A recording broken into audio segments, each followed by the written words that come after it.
சீயோன் போக வேண்டுமா? என்ன தேவை?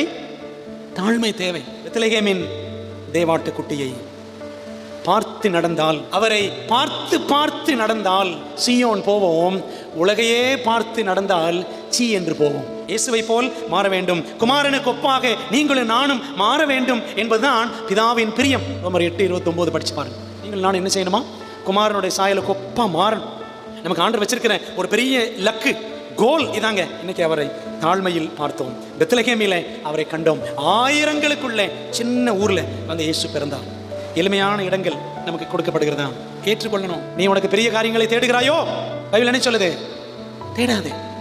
எரேமியா 45:5 படிக்கணும். பெரிய லெவலில் தேடுறது, பெரிய லெவலுக்கு பிளான் பண்ணுறது, சரிங்களா?